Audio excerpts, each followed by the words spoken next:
You all are ready? I'll go ahead and get started. I'm Judy Russell. I'm the Dean of University Libraries at the University of Florida, and prepared this presentation with my colleague Chelsea Johnston, who's our scholarly repository librarian and who actually is the hands-on manager of this project. Can you hear me? Yeah, there's a big hissing noise coming from that.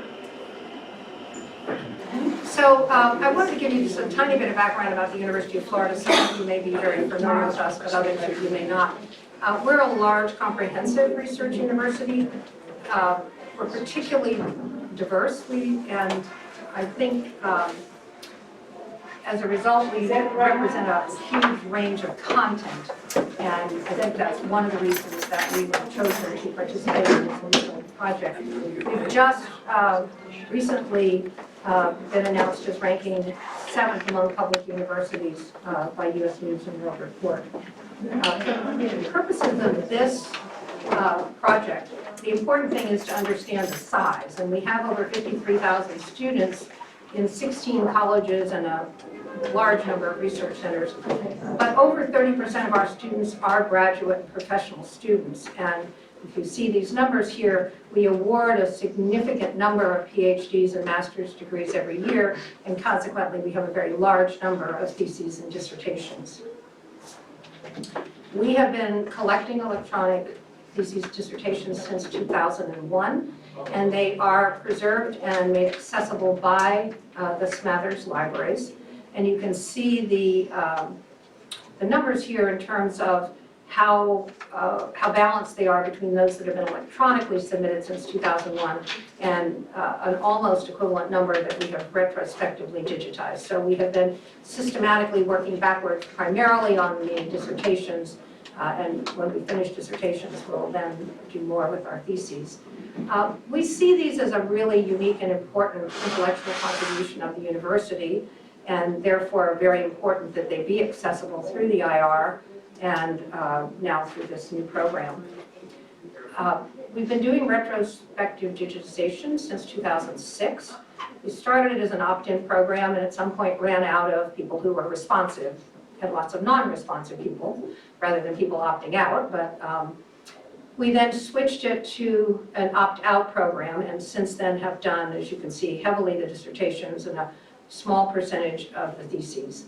And then in 2017, we began a contract with Access Innovation to enhance the metadata for our theses and dissertations.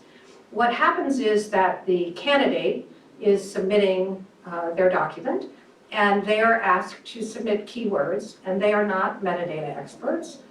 They are very anxious to complete what they're doing and get on with life.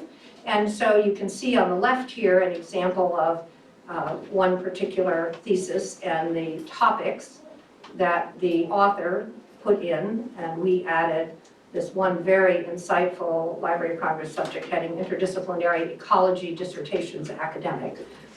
Not a terribly useful set of terms with which to locate this. We were very interested in analyzing our theses and dissertations to determine which ones were actually about the state of Florida, not just done at the University of Florida. So we were very interested both in terms of subject and, as you can see, geographic terms. But after the project with Access Innovations, where we used the JSOURS thesaurus to add additional subject terms, and we added geographic terms, you can see that, in fact, this particular document is not just about alligators, but it's about Florida alligators. And much more specific and meaningful headings like population estimates instead of just estimates and so forth. And we can see very clearly that it is analyzing alligators in various locations in Florida.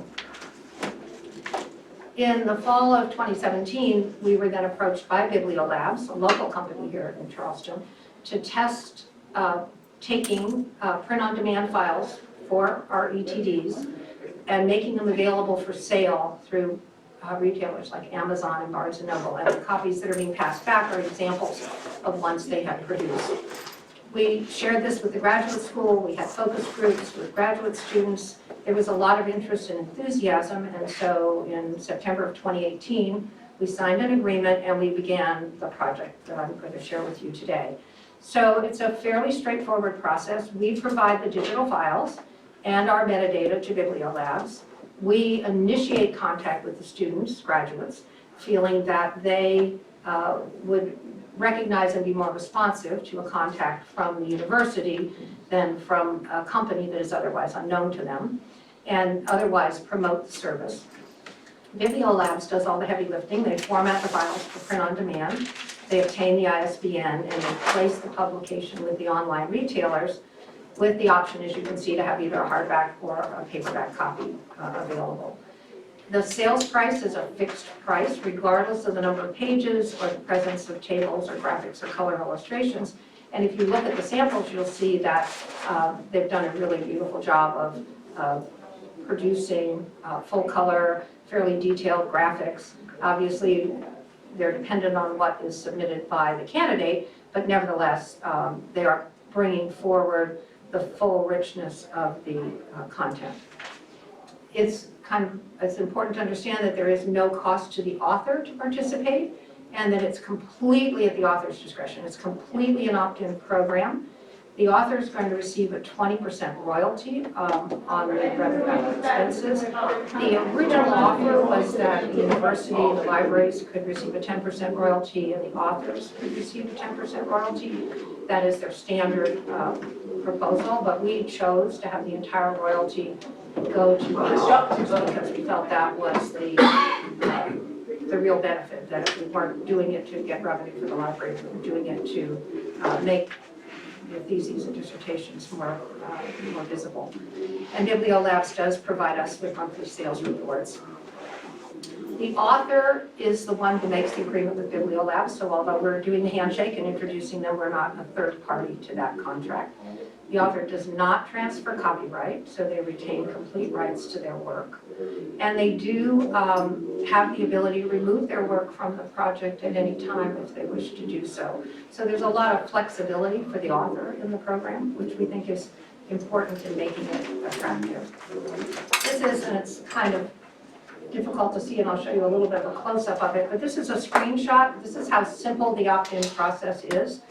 We send the author a link that's already pre-populated with their name and the title and some of the other information. There's on the side an FAQ that can help them better understand what the commitment is that they're making, and they can use this screen to opt in.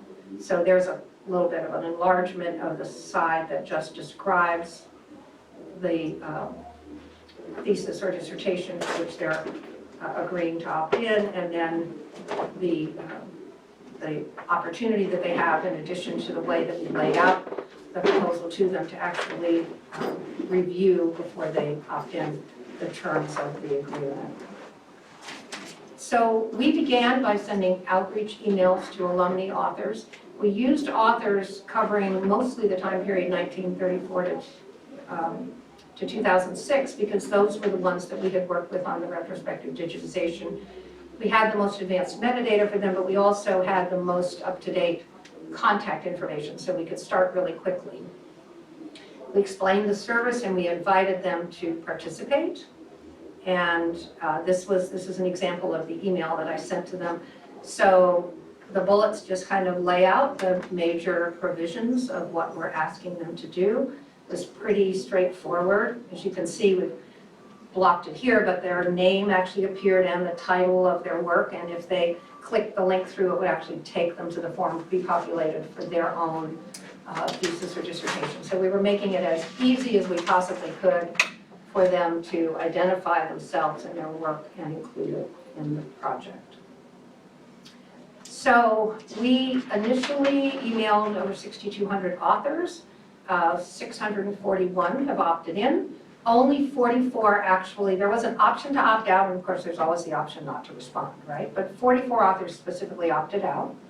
But this is a really high opt-in rate. 94% of the people who opened the email opted in. So that says something about the meaningfulness, I think, of this project, and that it spoke to them. Once if it attracted their attention enough to open it, they bought in very quickly to it.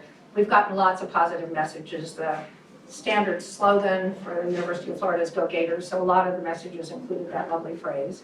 But here's examples of a couple of comments from our graduates who are now working at other institutions. I think there's a couple of things here that are very representative of the comments that we've received both in writing and verbally. It isn't so much about the money. I don't think people are really expecting to get rich, right? Although I think they appreciate the acknowledgement of receiving the royalty. But the fact that they're making this work accessible to a much broader audience than just the typical community that might find out about their work through a scientific or technical journal article. And many of them saying, I never got a hard copy of my own dissertation. And so what we heard from the students as well when we were first addressing the idea on campus was, wow, I can get a copy from my mom or my wife or my husband, or have something better than just the one I printed out on my printer. So I think it meets their own need and desire to see their publication in print, but also just very interested in the idea that this is reaching a completely different audience by going out to Amazon and Barnes & Noble than the audience that they would normally reach. So far 425 unique titles are available. There are still some others that are being prepped and will be loaded as they're made available, as they can be. And we've already sold 1,800 units. And kind of interesting to see, not surprising because we're a heavy STEM university, but that there's a lot of sales in STEM, but that the highest selling ones are in architecture.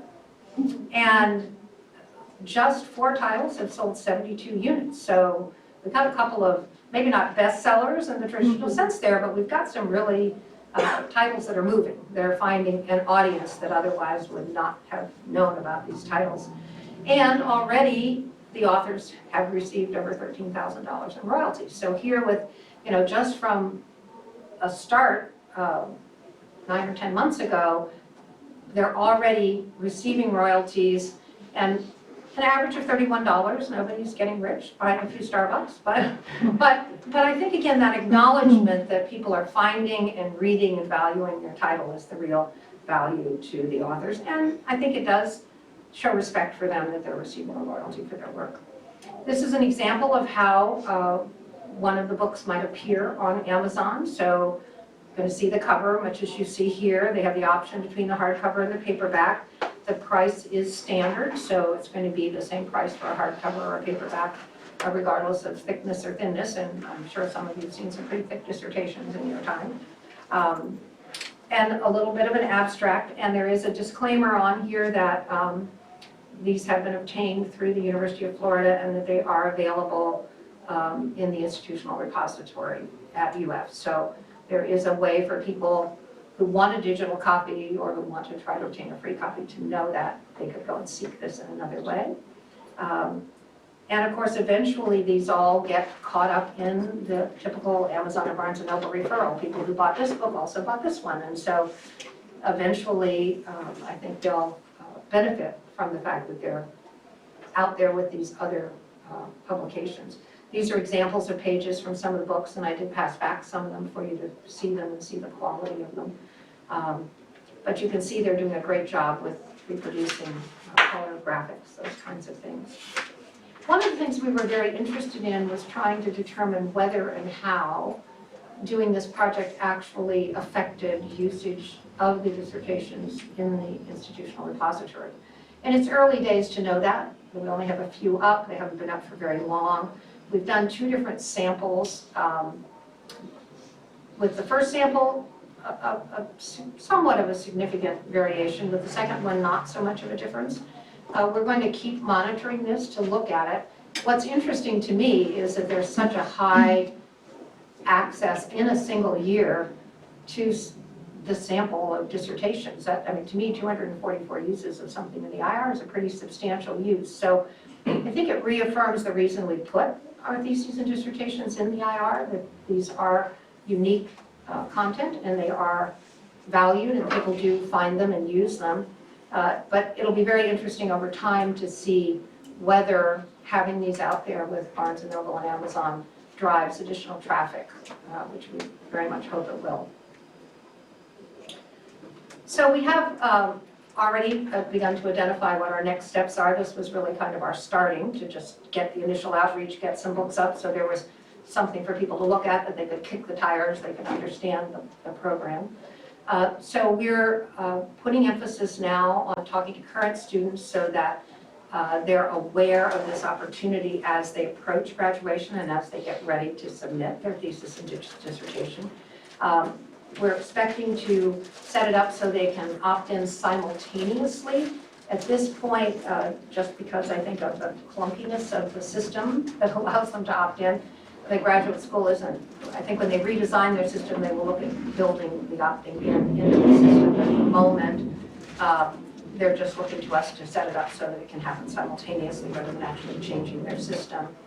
We think this will be very much beneficial to them. It will get their work out to a very different audience, but very, very quickly. And that's something that, in talking to the students, they themselves recognize. And some of them come forward and say, oh, you know, they've given the subject matter that they're writing in, that they really expect that they have a topic that will do well in this environment. So some of them are quite eager about this. And again, some of them are sort of saying it's not for me, and that's fine. That's the design of the program, that there's no pressure to do it, there's no obligation to do it. But we see this as being, I think, potentially very helpful for some of them. We do have a very, very high percentage of our students who submit their thesis or dissertation without an embargo period. It's a very small percentage of our students who embargo. So we don't generally, we're not in an environment where these same graduates would be withholding that content from public access anyway. So in general, you would think if you're not embargoing your thesis, you're probably not going to be resistant to the idea of making it available in this additional way. We're also working with the Alumni Association, and this is something that I hadn't anticipated but have found very interesting. When you think about it, and you could probably each of you think about this for yourselves, most of us have a fairly strong allegiance to our undergraduate institution, but perhaps less so to our graduate schools. And so our Alumni Association really liked the idea that this is a new benefit to alumni of our graduate programs and a way to increase their involvement and engagement with the university. So they've already put a little just note in an upcoming issue of the Alumni magazine, and they're harvesting for us email addresses for graduate alumni so that we can send another round of invitations to people that we haven't previously contacted. And we're expecting to go back to the original group and follow up with people who didn't respond and give them a second reminder, because lots of times people look at something, I think we've all done this, and say, I'll come back to that. May even have a flag on it in the outbox, right, in the inbox, but that little reminder of, oh yeah, I intended to do that. So we're going to do more outreach. And we're also talking to the colleges individually because they have the same interest in a tighter bonding with their graduates. And so their own newsletters and their own ways of communicating with their own alumni at the graduate level. And so we're thinking that they'll do some additional outreach for us themselves, or as they have reunions of various sorts to promote this. So it's an interesting engagement with the Alumni Association as well. And we're interested, as you can see a little bit from that discussion of looking at the data in the institutional repository, at learning more about what the impact of this is. And so we're expecting to do some longitudinal data to follow this over time and look at the sales data and the usage statistics in the IR and see if we can see effects of the publicity that occurs by having these out with Amazon and Barnes & Noble to driving any traffic to the IR. And we're actually looking for seeking some grant funding to do some further research about the impact of disseminating dissertations through commercial and retail channels. So we think there'll be lots more to share with you in future years as we have more titles out there and we begin to see more impact from the sales, and also to see whether that's meeting the need and people are stopping there, or whether people are saying, oh, I see there's a print version, but I'm going to go and look for that electronic version. So we want to learn more about that. So that is the conclusion of what I had to present to you. There is a link here at the bottom. This presentation is already in our institutional repository, so you can go and find it, and that'll let you look more carefully at the screenshots and things. This is something we believe in very deeply, using our IR in this way. But I'm happy to answer any questions you may have and to talk with you a little more if there are specific aspects of the program that you have questions about. Yes, Margie. I'm struggling to remember what UMI, now I think ProQuest, required. And it seems to me they said, we have all rights and you don't get a nickel until you get over $10. And most people never reach Never get to $10, yeah. Can you flesh out my memory on what happened? Yeah, I'm a little reluctant to try to qualify that because I haven't really looked at it carefully. I actually did try to order some printed copies from UMI of the same dissertations, thinking it would be interesting to put them side by side. My impression is that the quality of these is much higher. Obviously, they're not promoting them in the same way. They're not getting into those channels of getting into Barnes & Noble and Amazon and so forth. I do think you're right that what I've heard before is that there is a threshold that you have to sell enough copies to get to a royalty before you're going to get a check. And I have yet to meet any of our alumni who've ever gotten a check, so I'm sure some people are getting them, but maybe those people who did the architecture publication would have gotten a check at some point.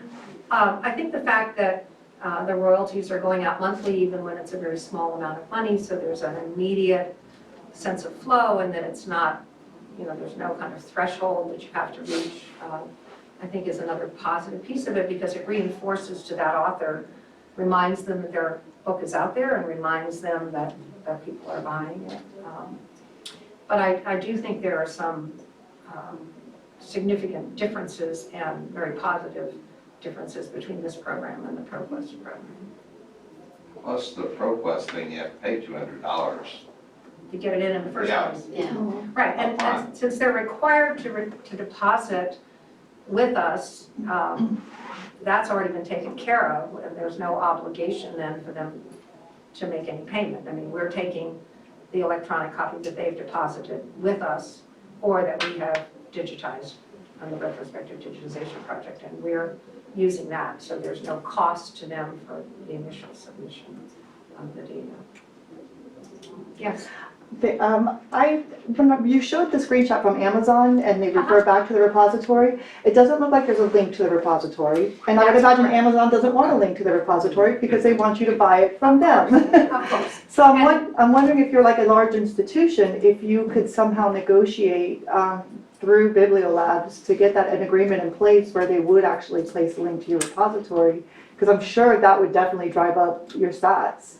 Yeah, because I think of when we all look at it and you have that Kindle option or, the print options, I do think Publio Labs has discussed that with Amazon, and at this point, at least, Amazon has not been interested in sending traffic away from their site. They did agree to putting the language in that indicated that it was available in the institutional repository, and we felt that was a sufficient concession to someone who was knowledgeable enough to be looking for that electronic copy. Sure. So just to follow up on that, Amazon's obviously in business to make money for themselves. And I just wonder whether there's been any discussion with Publio Labs about having their own product page and e-commerce option, because then you could have that direct link to the institutional repository, and you could also have a recommender that recommends within your own corpus, as opposed to Amazon, that is going to recommend popular titles. Regardless, yeah. I don't know. Did you want to comment on that, Carol? Yeah, we haven't really looked at that. Then that would be an interesting option. We didn't want to take on running the marketplace as kind of a. Nor did we. I mean, that's the advantage, really, is that we're relying on what Amazon and Barnes & Noble have put in place themselves. And, there's a lot of work just to get the content there, but we're not having to do a lot more than that. But it is an interesting thought. So University of Florida is the first ones, they are the first ones to do this with us. We do have a second library, Jacksonville University is also doing it with us now. But because they were the only institution doing it, I could search by our, the publisher name we put it under and bring back only University of Florida, and that would solve that problem too. So it's an interesting way of looking at it, something to consider for the future. Any other questions or comments? How does this strike you as something you would do at your own institution? Would you see it as having value to your alumni? Okay. For me, it's unique because I work for a healthcare system, and we have an institutional repository, and we have an open access journal that's digital only, born digital. Ah. So I'm thinking of it more, and this is a very non-traditional way to disseminate a journal, but if anyone ever wanted a print copy of our journal, I'm wondering if that might be an option, that the editor and the editorial board would consider as a way to get that print, version copied, or printed rather, Yes. and made available. I'm wondering too, what kind of usage statistics do you get? Or does the end user get any type of usage statistics about how many, I know they're gonna get a royalty, based on Right. what they sold, but do they get the satisfaction of knowing, 72 copies of your dissertation was sold? Well, I think they're getting that as part of the royalty statement, so they'll know from that how many copies were sold and what their royalty is. I don't know that I've seen, although I haven't. You also, as an Amazon author, because you've been an Amazon Well, author, that's true. you can go into your author portal and look. Okay, So Amazon yes. gives pretty exhaustive statistics. Okay, that'd be good. Well, that's good to know. I haven't tried doing it, but. As I say, the comments we've gotten back from people, mainly just responding to being requested to opt in, have been just really positive. I mean, it seems to be something that they understand easily. We're not getting a lot of kind of I don't understand what's going on here. We're not getting that kind of questions. It seems like it's been laid out succinctly and carefully, and between just the simplicity of the design of it and then the nature of the agreement itself, which is very simple, and the frequently asked questions, which kind of get at the main points of it, we're not finding that this is a difficult concept. And I think for something like this, where we expect it to go broadly out to a lot of people over time, already 6,000 of them, that it's really helpful that it's simple and straightforward, and not something where you just end up having to get into a discussion with someone about, well, what is it you want me to do, and why would I do that? I mean, it really seems to sell itself, which to us is a distinct advantage. Yes.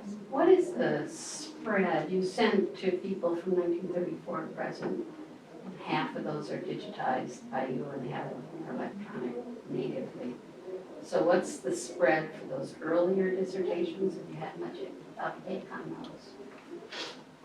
That's the only group we've sent to so far, so pre-2006, except for a couple in that initial pilot. Yeah, we did so- some in the pilot, which is a couple of these that have more recent dates. So most of the ones that have Most of gone them are to scanned. Publio Labs have been the scanned ones, and that's where our next phase is now to go back and deal with the more recent authors. Because when we switched from the opt-in to just an opt-out project for the retrospective, we stopped trying to gather email addresses and things. So we wanted to make a fast start, and that was the contact information we already had. So it was really easy to just do those, and we thought, well, we'll do that as sort of a test, get a sense of what the level of uptake is, and then decide whether we need to change the outreach communication or do something different as we go forward. So we're getting ready now to do the next phase, which will both be a redo of contact with the people who didn't respond, and an inclusion of a lot of the more recent ones. So I would suspect, given that uptake rate that we got 94% of the people who opened the email accepted, I would expect we'll get a pretty high uptick again if we send it in such a way that they open it. It looks like we're going to have a really good success rate. So that may be something that we may test a couple of different subject lines or different ways of approaching it to sort of see what gets people to open it. But again, as I say, it seems like it's a pretty simple, straightforward thing that they understand readily in order to say yes or no without feeling like, oh, I'll have to come back to this later and think about it, or call somebody on the phone and ask them a question. I don't think, I mean, if we go back to that letter, Chelsea's email address and phone number are in the communication from me, and I don't know that she's gotten a single call from somebody asking for an explanation. So, They want to edit it. Can yeah. I add some Oh, additional yes. stuff to my dissertation? Yeah. We did hear or that. change this. We're fix it. reproducing something that's already finished. Yeah, so that is, you're right, that's the one thing she has heard about. Can I just fix, or just add, or just change, yeah, but, which is a very human response, right? Yes. The 10% institutional fee that you waived, was that your share of The royalty, yeah. the royalty? Royalty. So there is no cost to you? No, I mean, obviously, there's some effort on our part to pull the files and the metadata, and we've participated in the identification and outreach. But that's such a minimal investment on our part, considering the goodwill. And Chelsea's now working on an article for the Alumni magazine that'll be more of a full article based a lot around what's here in the presentation, just to try to get the word out, and they're very happy to include that. But we felt that the costs to us were minimal, and that in our mind, it really, we were very happy to have the entire royalty go to them. Now, I know there might be other institutions whose economic situation or just philosophy is different, who felt that they needed some compensation for their own expenses for what they're doing, but we didn't feel that we needed that. And we wanted to see as much as possible go to the organization. Yes? Judith, you may have mentioned this at the outset, because I came in when you were a couple slides in, but I was curious, it's clear to me what the value proposition is for the alumni organization. I'm wondering if there isn't also a potential for interest from the Vice Provost of Research. Maybe, I don't know about tech transfer, but clearly some of these are more dated. Right. So they don't directly relate to current revenue, but it might be interesting for them to see where there's current interest and some of the data from what is selling in the market, and the fact that these are University of Florida. No, I hadn't thought about sharing these results with them, but it's certainly something we could easily do, and I suspect that they would find it of interest. We have been sharing it with the graduate school, and they've been very pleased. I mean, again, we talk all the time at our institution, I assume others, how do you attract graduate students? How do you retain them?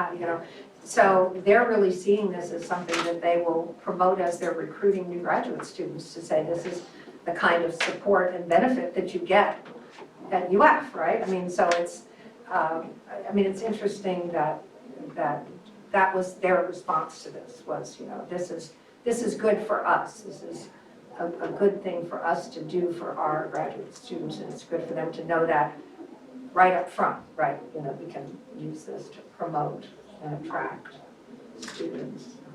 Was there another hand up? Yes. Yeah, so I noticed the range that you're working with the alumni, it goes back kind of far, whereas maybe those students at the point, now they're not students anymore, might not be as familiar with Amazon and Barnes & Noble and whatnot. So I'm wondering if you had more of a opt-in from kind of the newer graduates, and if you have, or have you started talking to the new graduates who haven't opted into this yet, but that they might be more intrigued to do it because they can understand the implications of Well, it? before we signed the agreement, the contact that we had had was all with current graduate students, and we met with the Graduate Student Council, and we had several focus groups on campus, and so we had a lot of feedback from people who were in the pipeline. In fact, I remember one young man coming up to us, and he had already completed his master's and was working on his PhD, and he had some, I don't remember now what it specifically was, but some business-related thing, and he was like, oh, this would be perfect, because this is sort of more of a toolkit kind of thing, and this would get it out to a wholly different audience, and how soon can I sign up? So I think it will appeal to different people and different disciplines differently.